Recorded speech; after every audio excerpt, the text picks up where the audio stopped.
નમસ્તે વિદ્યાર્થી મિત્રો. ધોરણ 12 સાયન્સ મેથ્સ ચેપ્ટર નંબર 4 નિશ્ચાયક. તો લાસ્ટ લેક્ચરમાં આપણે સ્વાધ્યાય 4.2 બરાબર છે, એક્સરસાઇઝ નંબર 4.2 ચાલુ કરી હતી. એમાં એક્ઝામ્પલ 3 સુધી જોયું હતું. તો આજે આપણે એક્ઝામ્પલ 4થી જોઈએ. એક્ઝામ્પલ 4 શું કહે છે? 1 BC A B plus C, 1 CA B C plus A અને 1 AB C A plus B આની કિંમત શું થાય છે? શૂન્ય થાય છે એવું તમારે સાબિત કરવાનું છે. બરાબર છે. તો જોઈએ કઈ પ્રોપર્ટીનો ઉપયોગ કરીએ છીએ. બરાબર, આ જે કિંમત આપી છે ડાબી બાજુ એ લઈએ. હવે સાદુરૂપ આપીએ કઈ રીતે? તો કે કોલમ 2 અને 3 બંનેનો સરવાળો કરીએ. કેમ? તમે સમજો છો કેમ કોલમ 2 અને 3નો સરવાળો કર્યો? કારણ કે આને એની અંદર ગુણી દો એટલે AB પ્લસ AC, અને હવે કોલમ 2 ને 3 ની અંદર ઉમેર્યું એટલે AB plus AC plus BC.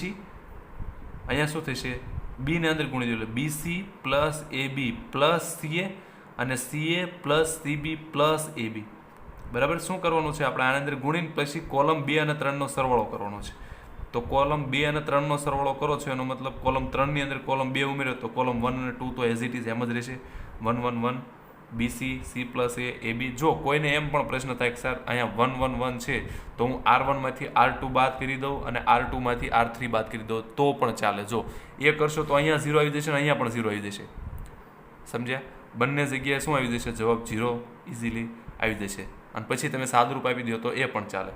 બરાબર, મેં વાત કરી એમ કે કદાચ તમારે જે પદ હોય દાખલાના એમાં કોઈક દાખલામાં માનો કે 5 પદમાં 5 સ્ટેપમાં દાખલો પતતો હોય તો કોઈક એક્ઝામ્પલ 6 કે 7 સ્ટેપમાં પતે.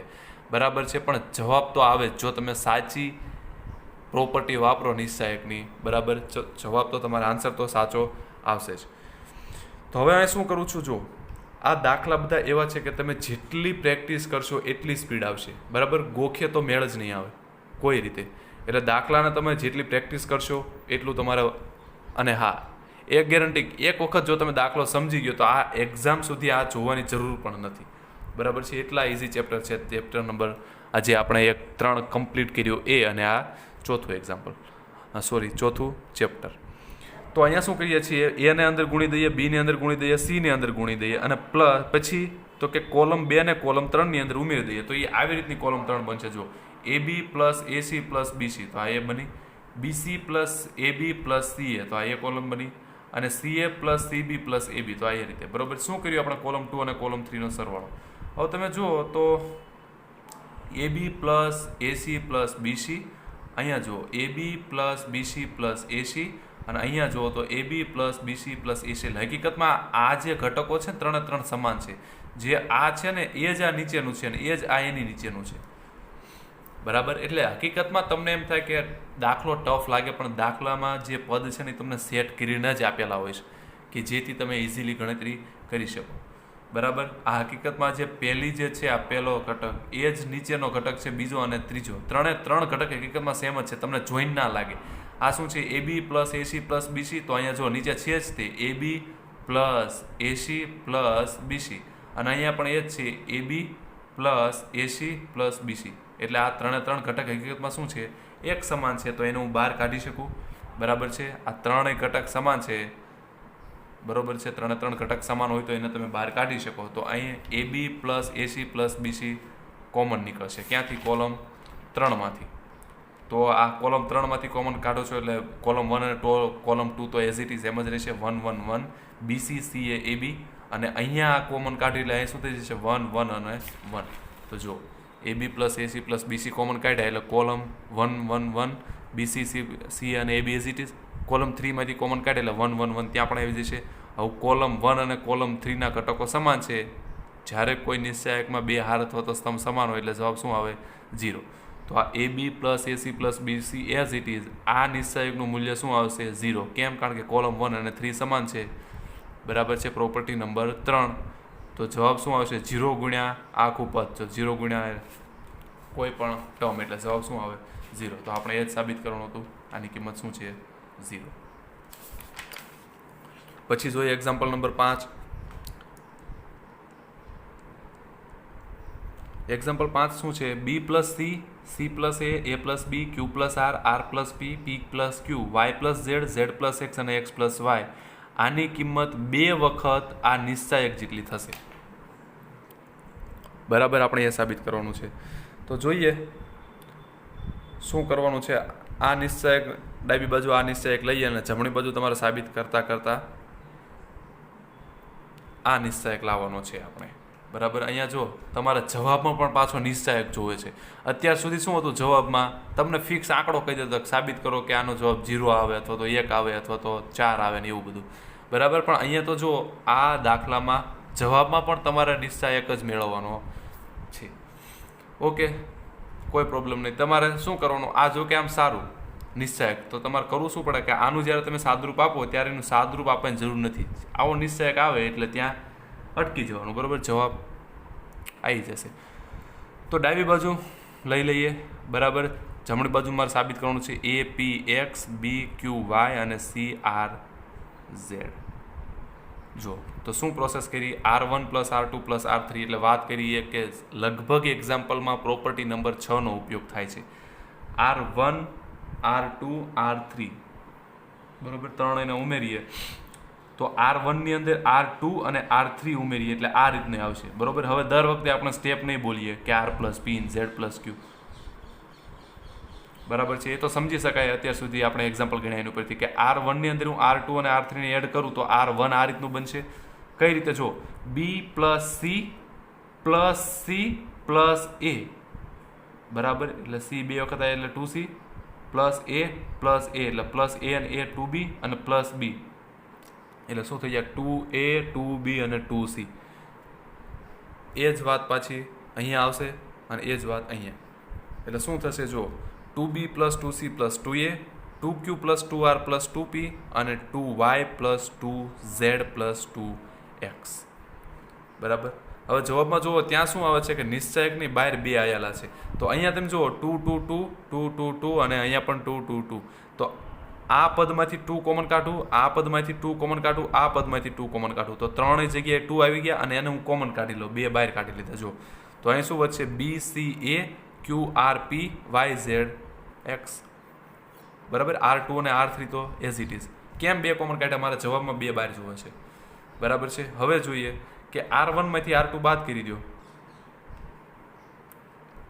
જો R1 માંથી R2 બાદ કરવાનું કારણ શું? અહીંયા શું છે? B plus C plus A અને નીચે જુઓ C પ્લસ A. તો આમાંથી હું આ બાદ કરું તો શું થઈ જશે? આ પ્લસ C પ્લસ A અને આ બાદ કરું એટલે માઇનસ C માઇનસ, એટલે ફક્ત ખાલી B વધે. એ જ વાત અહીંયા લાગુ પડશે. જો Q plus R plus P minus R minus P એટલે plus R minus R cancel, plus P minus P cancel.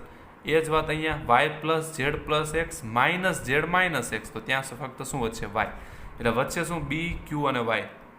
બરાબર, R2 અને R3 તો ફરીથી એઝ ઇટ ઇઝ એમના એમ. પછી જોઈએ કે R3 માઇનસ R1. કેમ R3 માઇનસ R1? R3 માંથી R1 કેમ બાદ કર્યું? તો કે જો અહીંયા A પ્લસ B છે, આને હું બાદ કરી દઉં તો પ્લસ B અને માઇનસ B એટલે ફક્ત A જ વધે.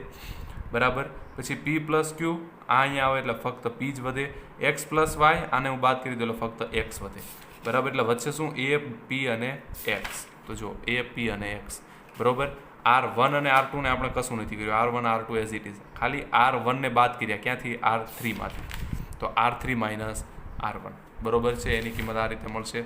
આ કેમ આવી રીતે કરીએ છીએ? તો તમારે જવાબ જોતું રહેવાનું છે. જવાબમાં મારે પહેલું આ APX આવવું જોઈએ, બીજી હાર BQY અને ત્રીજી હાર CRZ.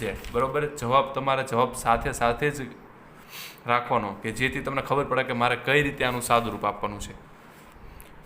ઓકે, હવે શું કરું પાછું કે R2 માંથી R3 બાદ કરી દઉં.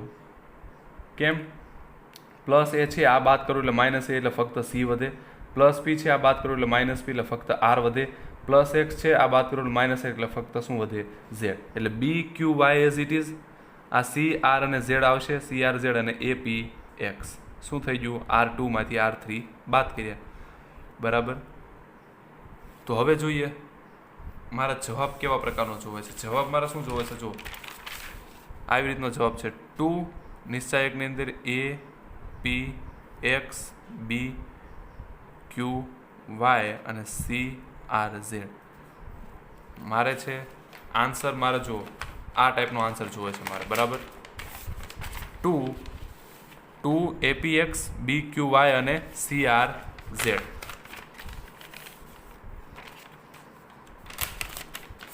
મારે આ રીતનો આન્સર જોવે છે. અને અહીંયા મારે શું આવ્યું છે, જો BQY, મારે BQY વચ્ચે જોવે છે અને અહીંયા મારે BQY ઉપર આવ્યું છે. તો હું શું કરું, આ બંનેની અદલ બદલ કરું. મારે BQY વચ્ચે જોવે છે તો આને ક્યાં R2 ઉપર મોકલી દઉં અને આને R1 ઉપર મોકલી દઉં. તો વાત કરી હતી કે બે હાર અથવા તો સ્તંભની અદલ બદલ કરો ને ત્યારે માઇનસ બહાર આવે, બરોબર. Property number 2. તો R1 અને R2 ની અદલ બદલ કરું, જો અહીંયા માઇનસ બહાર આવ્યા, બરોબર. આ APX ને હું કશું નથી કરતો, અહીંયા R1 અને 3 ની અદલ બદલી કરી. ઓકે, મારે પહેલું શું જોવે છે, જો APX જોવે છે તો અહીંયા APX મારે છેલ્લું છે ને મારે લાવવું છે એને પહેલું. તો હું શું કરું, હકીકતમાં R1 અને R3 ની અદલ બદલ કરું. તો બે હાર અથવા તો બે સ્તંભની અદલ બદલ કરો એટલે માઇનસ બહાર આવતા હોય. -2 માઇનસ બહાર આવી ગયા, 2 તો હતા જ, માઇનસ બહાર. આ APX જે છેલ્લે હતું એ પહેલે વહી ગયું અને આ BQY જે પહેલાં હતું એ છેલ્લે વહી ગયું, બરાબર. એટલે APX મારે પહેલાં જોતું હતું એ આવી ગયું. હવે મારે વચ્ચે જોવે છે BQY. હવે અહીંયા મારે BQY છેડે છે એટલે મારે BQY ક્યાં લાવવું પડશે, વચ્ચે. એટલે ફરીથી હું આ બેની અદલ બદલ કરીશ. એટલે ફરીથી એક વખત માઇનસ બાય નીકળશે, એક વખત માઇનસ બાય હતું ને બીજી વખત નીકળ્યું એટલે માઇનસ માઇનસ પ્લસ, એટલે ફક્ત શું વધ્યા 2. આ APX as it is R3 R2 ઉપર વધે છે, R2 R3 ઉપર વધે છે. મારે એ જ સાબિત કરવાનું હતું, 2 APX BQY અને CRZ, બરાબર છે. એટલે જવાબ આવી ગયો તમારે આજે સાબિત કરવાનું હતું એ. જો અહીંયા મેં નોટ લખી છે કે નિશ્ચાયકના દાખલામાં પ્રથમ જવાબ જોવો અને જવાબ પ્રમાણે દાખલામાં ગુણધર્મનો ઉપયોગ કરવાનો, બરાબર. બાકી ડાયરેક્ટ લાગી જ પડશો રકમ જોઈને ગુણધર્મો મન ફાવે એમ વાપરવા તો 3 પેજ ભરાશે, તેમ છતાં જે તમારો જવાબ જોવે છે એ નહીં આવે, બરાબર. ભલે તમે સાચા ગુણધર્મોનો ઉપયોગ કરતા હોય તેમ છતાં પણ. કેમ? કારણ કે આના જવાબ તો ઘણા બધા મળી શકે પણ તમારે એ જ જવાબ જોવા દેવાનો કે જે તમને પૂછો છે, બરાબર. તો એ ક્યારે શક્ય બને કે જ્યારે તમે જવાબ જોઈને દાખલાની ગણતરી કરો તો જ, બરાબર છે. હા, એક વસ્તુ છે કે તમને એમ કીધું કે આનું વિસ્તરણ મેળવો તો તમે તમારી રીતે ગમે એનો ઉપયોગ કરી શકો, બરાબર. પણ જો એમ જ કીધું કે આ સાબિત કરો, આ દાખલાનો જવાબ મારે આવો જ જોઈએ, તો તમારે જવાબ પ્રમાણે જ એનું શું કરવું પડશે, સાદું રૂપ આપવું પડે, બરાબર છે. એની પછી જોઈએ એક્ઝામ્પલ. હવે પ્રશ્ન 2 શું આવે છે, તો કે પ્રશ્ન 6 થી 14 નિશ્ચાયકના ગુણધર્મોનો ઉપયોગ કરીને સાબિત કરો. ફરીથી આખું જે સ્વાધ્યાય છે નિશ્ચાયકના ગુણધર્મો ઉપર જ ચાલશે, બરાબર. પણ વધારે પડતા કયા ગુણધર્મોનો ઉપયોગ થાય છે, તો કે જે છેલ્લી પ્રોપર્ટી હતી આપણે, બરાબર છે, એનો ઉપયોગ સૌથી વધારે થાય છે. જોયું હોય તો કે R1 ને R2માં ઉમેરો અથવા તો કોલમ 1 ને કોલમ 2માં ઉમેરો, બાદ કરો. એટલે પ્રોપર્ટી 6 છે એનો સૌથી વધારે ઉપયોગ થાય છે, બરાબર. અહીંયા જો આ જે હતું આ દાખલામાં ત્યાં આપણે કઈ પ્રોપર્ટીનો ઉપયોગ કર્યો, પ્રોપર્ટી 2નો. પછી કોઈ બે હાર અથવા તો સ્તંભ સમાન આવે તો 0, તો એ પ્રોપર્ટી 3, બરાબર છે. આ બધા ગુણધર્મોનો ક્યાંક ને ક્યાંક તો એક્ઝામ્પલમાં ઉપયોગ થાય જ છે. તો હવે જોઈએ એક્ઝામ્પલ નંબર 6. એક્ઝામ્પલ 6 શું કહે છે, તો કે 0A - B -A 0 - C અને B C 0, આની કિંમત તમારે શું લાવવાની છે, 0. ગુણધર્મનો ઉપયોગ કરીને, બરાબર. તો ગુણધર્મનો ઉપયોગ કરીને આપણે સાબિત કરવાનું છે કે આનો જવાબ શું આવે છે, 0. તો અહીં આ જે કિંમત છે એને કહી દઈએ ડેલ્ટા બરાબર 0A - B -A 0 - C અને B C 0. હવે હું શું કરું, આપણને ખબર છે કે નિશ્ચાયક અને એના શ્રેણિક અને એના પરિવર્ત શ્રેણિકનો નિશ્ચાયક સમાન થાય. એનો મતલબ આ દરેક હારને હું સ્તંભમાં ફેરવી દઉં અને સ્તંભને હારમાં ફેરવી દઉં. કેમ? તો જો અહીંયા આ જે છે વિકર્ણ ઘટકો શું આવે છે, 0. વિકર્ણ ઘટક શું છે, 0, બરાબર.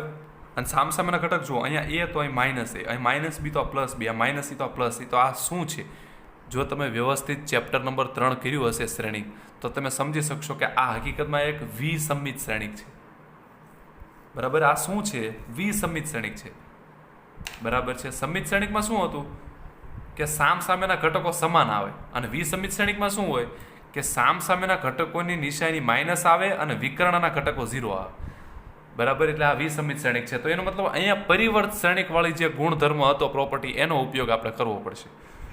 તો અહીં જે તમને નિશ્ચાયક આપ્યો છે એઝ ઇટ ઇઝ. હવે આપણને ખબર છે કે શ્રેણિક અને એના પરિવર્ત શ્રેણિકનો નિશ્ચાયક કેવો આવે, સમાન.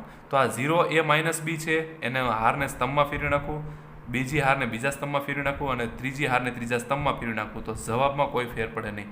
બરાબર. આ નિશ્ચાયક છે એની બરાબર હું આ લખી શકું. કેમ? કારણ કે કોઈ પણ શ્રેણિકનો નિશ્ચાયક અને એ શ્રેણિકના પરિવર્ત શ્રેણિકનો નિશ્ચાયક સમાન મળે. એટલે હારને સ્તંભમાં ફેરવી નાખો અને સ્તંભને હારમાં ફેરવી નાખો તો જવાબમાં કોઈ ફેર પડે નહીં. બરાબર છે. હવે તો કે મારે જો અહીંયા હું રકમ હતી શું 0a માઇનસ બી અને મેં અત્યારે પરિવર્ત શ્રેણિક કર્યો તો શું આવ્યું મારે 0 માઇનસ એ બી. અહીંયા a માઇનસ બી હતું અને અહીંયા માઇનસ એ બી આવ્યું. તો હું શું કરું? R1માંથી માઇનસ કોમન કાઢું, R2માંથી માઇનસ કોમન કાઢું, R3માંથી માઇનસ કોમન કાઢું. બરાબર છે. એટલે R1માંથી માઇનસ કોમન કાઢું, R2માંથી માઇનસ કોમન કાઢું, R3માંથી માઇનસ કોમન કાઢું. એટલે 3 વખત હું માઇનસ માઇનસ માઇનસ કોમન કાઢું છું. બરાબર. હવે તો વધે શું ત્યાં? તો બધાની નિશાની ફરી જાય 0a minus B, minus A 0 minus C અને બી સી 0. હવે જો -1 -1 -1 શું થશે? +1 અને +1 ગુણ્યા -1 પાછું શું થશે? -1. બરાબર. તો આ -1 નિશ્ચાયકની અંદર આ as it is 0a minus B, minus A 0 minus C અને બી સી 0. તો આ શું છે? તમે આ જો આ -1 એમ ના એમ આ શું છે? તો કે આ જ આપણી રકમ હતી. જો 0a minus B, minus A 0 minus C અને બી સી 0. બરાબર. એની કિંમત શું થશે? ડેલ્ટા. તો આની કિંમત હું મૂકી દઉં ફરીથી ત્યાં શું? ડેલ્ટા. હવે માઇનસ ડેલ્ટા આ બાજુ તો પ્લસ ડેલ્ટા. તો ડેલ્ટા અને ડેલ્ટા કેટલા થશે? 2 ડેલ્ટા ઇઝ ઇક્વલ્સ ટુ 0. તો 2 ડેલ્ટા ઇઝ ઇક્વલ્સ ટુ 0. તો ડેલ્ટા બરાબર શું થાય? બે સામે ભાગાકારમાં આવે એટલે 0. તો ડેલ્ટા બરાબર 0 નો મતલબ શું? ડેલ્ટા શું હતું? આ નિશ્ચાયક આપણે જે ધાર્યો હતો એ. બરાબર છે. ડેલ્ટા શું હતો? આ જે નિશ્ચાયકને આપણે જે નિશ્ચાયકની કિંમત મેળવી હતી એ. બરાબર. તો શું છે? 0a minus B, minus A 0 minus C, B C 0. એને આપણે ડેલ્ટા કીધું હતું શરૂઆતમાં જ. બરાબર. તો ડેલ્ટાની કિંમત આ જે હતી એ મૂકી દો તો એની કિંમત શું આવી ગઈ? 0. તો આપણે એ જ સાબિત કરવાનું હતું 0a minus B, minus A 0 minus C અને બી સી 0ની કિંમત 0 આવે. બરાબર. તો એની કિંમત 0. કોની મદદથી ઉપયોગ કર્યો? જો આ પહેલો જ એક્ઝામ્પલ એવો છે કે જેમાં આપણે પ્રોપર્ટી 1નો ઉપયોગ કર્યો. અત્યાર સુધી ક્યાંય પ્રોપર્ટી 1નો ઉપયોગ કર્યો નહોતો. બરાબર. પ્રોપર્ટી 1 શું હતી? કે કોઈ પણ શ્રેણિકના નિશ્ચાયક અને એ શ્રેણિકના પરિવર્ત શ્રેણિકનો નિશ્ચાયક સમાન મળે. બરાબર છે. આ શું હતી? Property number 1. તો એ પ્રોપર્ટીનો ઉપયોગ અહીંયા છેક થાય છે. ઉદાહરણમાં નથી થયો અને સ્વાધ્યાયના અત્યારના જે 5 એક્ઝામ્પલ ગણ્યો ત્યાં પણ નથી થયો, પણ અહીંયા થયો છે ખાસ. બરાબર. Example number 6.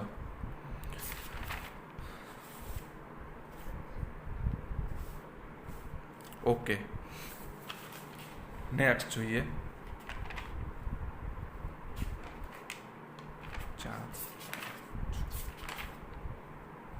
ઓકે. તો મિત્રો અહીંયા સુધી રાખીએ આપણે. હવે એક્ઝામ્પલ 6 સુધી ગણ્યું છે. બરાબર. એક્ઝામ્પલ 7થી આપણે હવે આની પછી નેક્સ્ટ લેક્ચરમાં જોઈશું. ત્યાં સુધી આવજો.